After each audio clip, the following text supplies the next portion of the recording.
예수 그리스도께서 마가 다락방에서 성령 임재에 관한 그런 말씀을 유언과 같이 주시고, 요한복음 17장에서는 제제사장적 하늘 성소의 기도를 미리 우리에게 알려주시는, 제자들에게 알려주시는 그런 말씀을 우리가 계속해서 보고 있습니다. 예수 그리스도의 기도의 핵심이 지난 주간에 우리가 살펴보았듯이 하나님과 아들이, 아버지와 아들이 하나인 것 같이 그들도 우리와 같이 하나가 되게 하옵소서. 지난 주간에 17장 11절에서 말씀을 봤습니다. 바로 그리스도와 연합을 통하여 하나님과 하나가 되는 그런 연합의 놀라운 비밀을 예수 그리스도께서 기도하고 계시고, 이런 연합의 비밀이 보혜사 성령의 임재로 우리가 그와 함께 그 속에 거하게 되는 이런 말씀을 요한복음 14장 17절을 통하여서 우리가 또 이미 살펴본 바가 있습니다.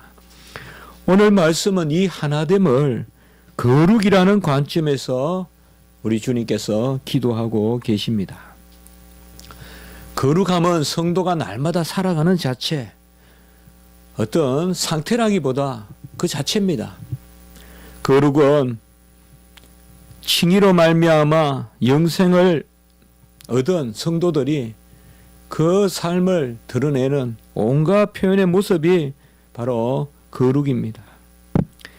생명이 칭의라면 성화는 그 생명의 현상입니다. 그래서 거룩해지는 것을 우리가 성화라고 하는데, 성화는 생명의 현상입니다. 생명이 있고 없고에 따라서 완전히 달라지죠. 같은 씨를 뿌렸을 때 죽은 것은 그대로 땅속에 묻혀 있지만 생명이 있으면 자라서 얼마나 크게 될지 모르죠. 큰 그늘도 일으키는 거죠. 이 성화라는 것은, 거룩해진다는 것은 생명 현상이다. 칭의가 생명의 부여라면 성화는 생명의 발현이다. 생명의 드러남이다. 그것이 거룩합니다. 그 살아있는 모습이다, 이 말이죠. 죽은 것은 거룩함이 없습니다. 죽은 조화는 거룩함이 없어요. 거룩함은 오직 살아있을 때, 그때 향기가 나는 것이고, 그때 바로 자람이 있는 것입니다. 그러므로 성화는 하나님의 자녀가 마땅히 자기 자신의 어떠함을 드러내는 것. 우리가 영생을 하나님의 온전한 자녀됨이라고 정의한다면, 거룩은 온전한 자녀됨의 드러남 혹은 발현이라고 말씀할 수 있겠습니다. 거룩은 그저 깨끗하게 몸을 씻고 손톱 발톱을 잘 깎고 머리를 가지런히 빗는다고 되는 것이 아니라 마음을 찢어야 되고, 성도가 온전히 하나님께 의지하고 연합해서 그 생명을 드러내는 것, 그것이 바로 거룩입니다. 비록 추한 몰골을 하고 있더라도, 남루한 옷을 입고 있더라도 생명을 드러내면 그게 거룩이에요. 아무리 번쩍번쩍하고 호화로운 옷을 입고 아무리 외장을 갖추고 형식을 갖추고 살아도 죽어 있으면 그것은 추한 것입니다. 이 거룩, 이 성화의 의가 예수 그리스도께서 다 이루신 십자가의 공로로 말미암아 성도에게 전가되는 것이고, 그것을 칭의 때 인쳐주시는 것입니다. 칭의 때 성화의 의까지 다 인친다는 것, 이런 것을 우리가 특별히 칭의의 법정성이다라고 이렇게 말합니다. 어려운 말인 것 같아도 쉽게 생각하면 되는 것입니다. 자녀 삼으면 자녀답게 살게 하신다는 거죠. 생명을 주시면 생명 있는 삶으로 죽은 자같이 살지 않게 한다는 거죠. 자녀 삼으면 사생자같이 놔두지 않는다는 거죠. 그것이 바로 칭의 때 잊혀지기 때문에 한번 어렵다함을 받으면 그 순간 우리는 거룩의 길로 나아가는 것입니다. 거룩도 하나님의 절대 은혜입니다. 전적 은혜입니다. 불가항력적인 은혜고 견인하시는 은혜입니다. 끝까지 붙들어 주시는 은혜가 바로 거룩입니다. 우리의 모습을 보고 날마다의 거룩이 내 공로라고 한다면 하루도 우리는 살아남을 수 없어요. 하루도 절망하지 않을 수가 없어요. 그냥 절망할 뿐만 아니라 멸망해 버려요. 그러나 이미 예수님께서 우리의 거룩함을 다 이루셨다는 것을 확신하고 그 가운데 나의 추나한 모습을 보면서 오라 나는 공고한 자로다 예치가 될 때 그때 나의 모습이 슬퍼지만 울며 가는 베세메스 항소같이 울며 가는 베세메스의 암소와 같이 우리도 처량한 가운데서도 소망 가운데 나아가는 것입니다. 칭의와 다름없이 성화의 원천도 예수 그리스도입니다. 성화의 퐁스, 셈도 바로 예수 그리스도십니다. 예수 그리스도는 죄가 없으십니다. 흠이 없고 점이 없고 스스로 거룩하시고 완전히 거룩하신 분입니다. 그런데 오늘 19절 마지막 절에 오늘 읽었던 본에 보면 내가 나를 거룩하게 하오니 이게 웬 말씀입니까? 예수님이 무엇을 거룩하게 하신다는 것입니까? 예수님은 거룩하지 않으신 적이 없습니다. 예수님은 죄가 없으십니다. 원죄가 없으시고 자범죄가 없으십니다. 흠없고 정결하십니다. 무죄하십니다. 그런데 어떻게 죄가 없는데 오늘 말씀에 보면 내가 나를 거룩하게 하오니라고 이렇게 설명하고 있습니까? 이 부분에 대해서 우리 기독교의 역사상 많은 해석이 있습니다. 로마 캐톨릭이나 공로를 생각하는 알미니안주의자들은 또 펠라기우스 그런 사람들, 반펠라기우스주의자들 이런 사람들은 예수님이 자기 자신을 거룩하게 하신 것 이것을 우리는 본받는다 이렇게 설명합니다. 예수님도 흠이 있는데 예수님도 그 인간적인 약점을 예수님이 자기 자신을 거룩하게 하셨듯이 우리도 예수님의 모범을 삼아서 거룩하게 된다. 이렇게 말하면 예수 그리스도는 그저 한 교사에 불과합니다.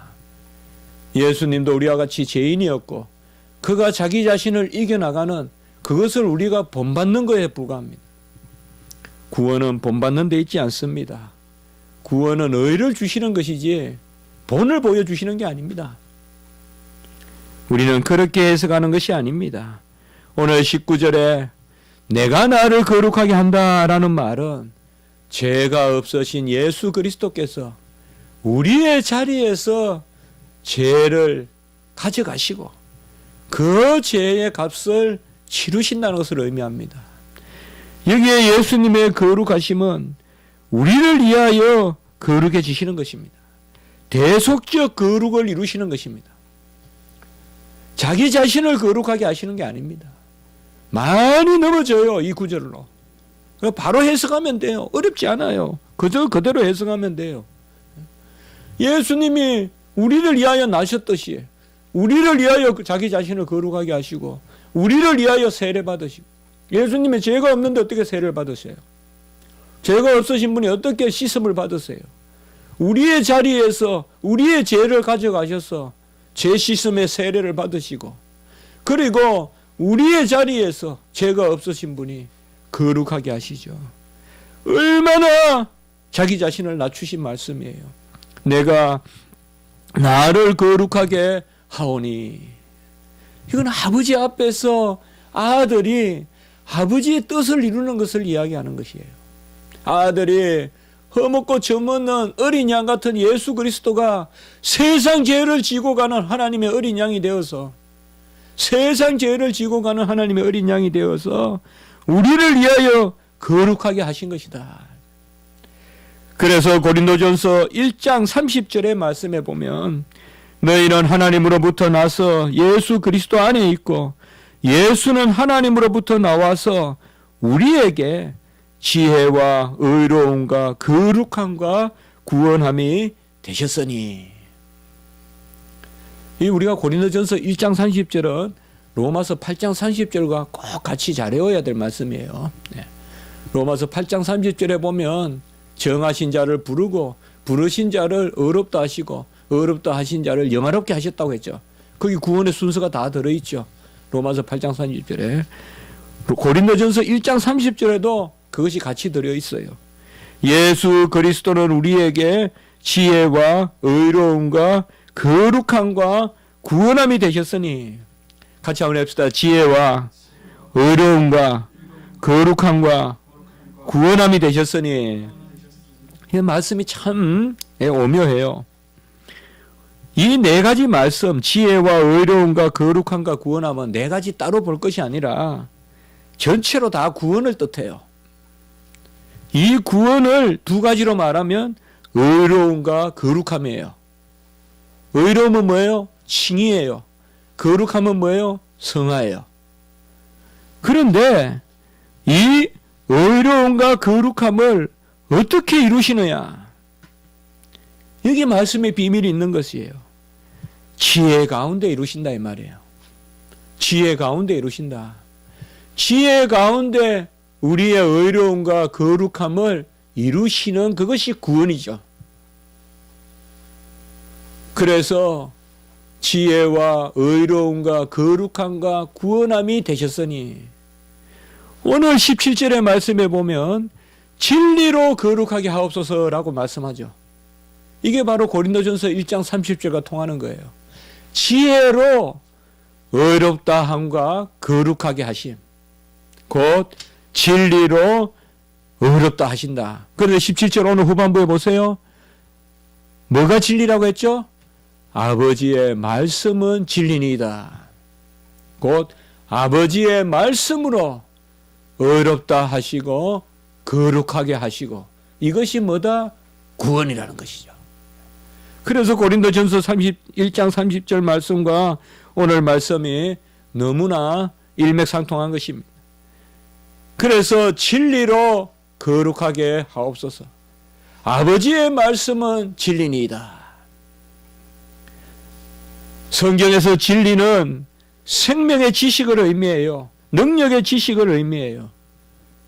성경에서 진리, 알레테이아, 우리 라틴어는 베리타스, 이것은 죽어있는 그런 사변적 지식을 말하는 것이 아니에요. 생명의 지식을 이야기하는 거예요. 곧 열매 맺는 지식을 의미하는 거예요. 곧 성화의 지식을 의미하는 거예요. 그래서 하나님의 말씀 안에서 저희를 거룩하게 하옵소서. 이 말씀이 우리에게 임하면 우리는 거룩해지는 것이에요. 우리 예수님께서는 자기 자신을 길이요 진리요 생명이라고 했어요. 그런데 오늘 말씀에서는 친히 자신이 진리인데 아버지의 말씀은 진리라고 하죠. 여기에 또 놀라운 삼위일체가 있죠. 예수님이 진리신데 진리로 저들을 거룩해 하옵소서. 아버지의 말씀은 진리니이다. 이 요한복음에는 보면 계속 이 삼위일체가 나오는 거예요. 아들이 스스로 진리신데 아버지의 말씀은 진리니이다 라고 이렇게 말씀하고 계시는 것입니다. 진리로 저희를 거룩하게 하옵소서. 오늘은 칭의에 대한 말씀은 나오지 않지만은 우리가 고린도전서 1장 30절 아까 말씀을 드렸듯이 지혜로 진리로 하나님의 말씀으로 의롭다 함과 거룩하다 함을 얻는 것, 이것이 바로 구원이라는 것이죠. 에베소서 5장 26절 27절에도 보면 예수 그리스도가 교회를 위하여 자기를 주셨는데 이는 곧 물로 씻어 말씀으로 깨끗하게 하사 거룩하게 하시고 흠이 없게 하려 하심이다 라고 이렇게 말씀하고 있습니다. 같이 합니다. 말씀으로 깨끗하게 하사. 말씀으로 깨끗하게 하사. 아버지의 말씀으로 저희들 거룩하게 하사. 진리로 저희를 거룩하게 하사. 이 성경의 진리라는 것은 이미 생명의 진리요. 그리고 이 진리라는 것은 생명의 진리이기 때문에 아버지의 사랑이 들어있어요. 하나님의 말씀은 진리면서 이미 사랑이 들어있어요. 이게 언약적 진리예요. 그래서 성경 말씀은 하나도 사랑이 없는 것이 없어요. 말씀을 받고 우리가 뭐 부담을 느끼고 말씀을 받고 내가 힘들고 아무도 그렇게 우리 믿음의 선진들은 고백하지 않았어요. 주의 말씀을 받으면 마음이 편하다 그랬고 주의 말씀을 받으면 즐겁다 그랬고 그렇게 주를 위하여 고난당하고 주를 위하여 목숨까지 던지는 그런 순교자들도 주의 말씀이 나를 즐겁게 한다고 했어요. 그건 뭔가 하면 주의 말씀에는 생명이 있고 주의 말씀에는 아버지의 사랑이 있기 때문에 그러한 것입니다. 그래서 우리 주님께서는 진리로 저희를 거룩하게 하옵소서라고 이렇게 말씀하고 아버지의 말씀은 진리니이다. 곧 이 진리는 사랑의 진리다. 제가 자주 인용하는 시편 85편 10절에 인애와 진리가 같이 만나고 의와 화평이 서로 입맞추었으며 인애와 진리가 같이 만나고 인애는 사랑이죠. 사랑과 진리가 같이 만나고 의와 화평이 서로 입맞추고 의는 진리고 화평은 바로 하나님의 은혜의 사랑이죠.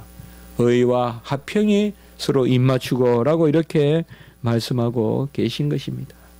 아들은 이 땅에 오셔서 우리를 진리로 살리시고 길이요 진리요 생명이신 그 생명을 주시고 그 가운데서 바로 우리를 거룩하게 하시려고 오신 것입니다.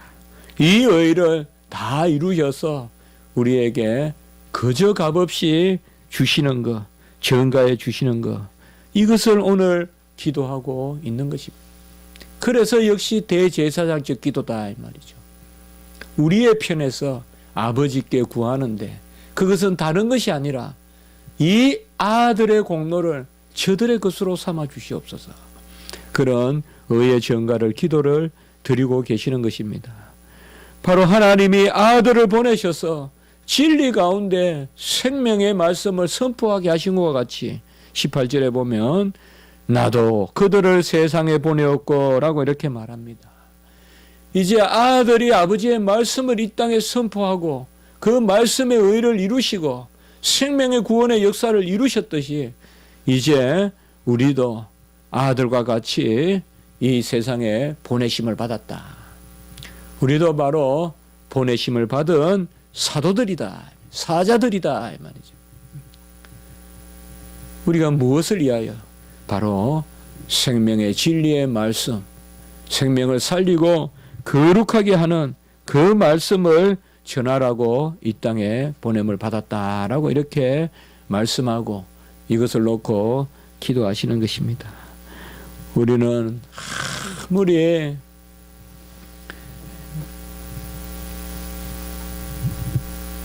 아무리 땅바닥에 내 살을 비벼도 내 더러운 그럼이 없어지지 않습니다. 아무리 내 무릎이 까지도록 고행을 해도 하나도 내 죄를 가져갈 수 없습니다. 오직 진리로 거룩하게 됩니다. 하나님의 말씀이 임하고 그 말씀이 나에게 역사할 때 그 말씀은 생명의 말씀이에요. 살리는 말씀이에요. 불과 같은 말씀으로 깨끗하게 태워주시고 물과 같은 말씀으로 깨끗하게 씻어주시기 때문에 우리는 말씀으로만 정결하게 됩니다. 다른 데 소망을 갖지 마시고 다 말씀을 이루신 예수 그리스도 안에서 진리로 저희를 거룩하게 하옵소서. 같이 합니다. 진리로 자유롭게 하옵소서. 진리로 거룩하게 하옵소서. 진리가 너희를 자유롭게 한다. 그것은 칭의에 관계되는 말씀이에요. 오늘은 진리로 저들을 거룩하게 하옵소서. 이건 성화에 관계된 말씀이에요. 그래서 이 요한복음에서는 이 진리라는 말씀을 꼭 우리가 잘 붙들어야 된다. 함께 기도드리겠습니다. 거룩하고 자비로우신 하나님 아버지, 친히 말씀 되시고 우리에게 말씀을 전하시며 선포하시며 가르치시며 그 말씀을 다 이루신 의로 우리를 구원하시는 그 예수 그리스도의 대제사장적인 기도를 통하여서 우리가 받은 은혜와 또 이제 우리가 어떤 일을 위하여 보냄을 받았는지를 다시 한번 돌아보게 하시니 감사합니다. 주여, 우리는 부족하고 연약하지만은 아버지 우리를 자녀 삼아 주시고 어렵다 하시고 영생의 그런 생명을 주셨사오니 이제는 생명의 열매를 맺게 하시고 우리가 자녀로서 마땅한 삶을 사는 그런 거룩하여지는 성화의 삶 가운데서 하나님을 영화롭게 할 수 있도록 저희들을 돌아보아 주시옵소서. 오직 하나님께 첫 번째 소망을 두고 그리고는 나의 구원의 서정의 소망을 두는 저희들이 되게 해 주시옵소서. 우리가 다 영화롭게 될 줄 믿습니다. 그 일로 소망하게 도와주시고 오늘 넘어지고 깨어지고 내 자신의 부족함을 한하고 애통하고 슬퍼할지라도 죄를 무릅쓸지라도 우리를 만세전에 택하여 이미 잊히시고 작정하신 하나님께 모든 것을 맡기고 구원의 의를 친히 이루어 가시는 하나님의 놀라운 대속의 섭리에 모든 것을 맡기고 나아가는 저희들이 될 수 있도록 주여 도우시고 인도하여 주시옵소서. 이 기쁨으로 살게 하시고 이 열매를 귀하게 보게 하시고 생업과 일상의 삶이 이 가운데 복될 수 있도록 주여 도우시고 인도하여 주시옵소서. 오늘 한 날 우리 교회를 붙들어 주시고 예배 가운데 역사하시며 은혜를 더하시고 무엇보다 우리가 영적 제물로 영광의 그런 찬미의 도구가 되게 해주시고 특별히 어린 주일학교 학생들 지켜주시고 한 영혼 한 영혼 붙들어 주시고 이 열악한 환경이지만은 가장 아름다운 주의 말씀에 지은 예배의 처소 기도의 집이 될 수 있도록 주여 도우시고 인도하여 주시옵소서. 특별히 연말에 우리 성도님들 지켜주시고 한 해를 돌아보아 감사가 넘치게 하시고 새해를 기다리며 소망이 넘칠 수 있도록 인도하여 주시옵소서. 특별히 성탄을 앞두고 우리가 다시 우리를 돌아보게 하시고 아기 예수 이 땅에 오신 놀라운 구원의 비밀을 우리가 깨달아 아는 그런 시간이 되게 주여 도와 주시옵소서. 모든 우리 생명을 주님께 맡기옵고 우리 구주 예수 그리스도 이름으로 감사하며 기도드리옵나이다. 아멘.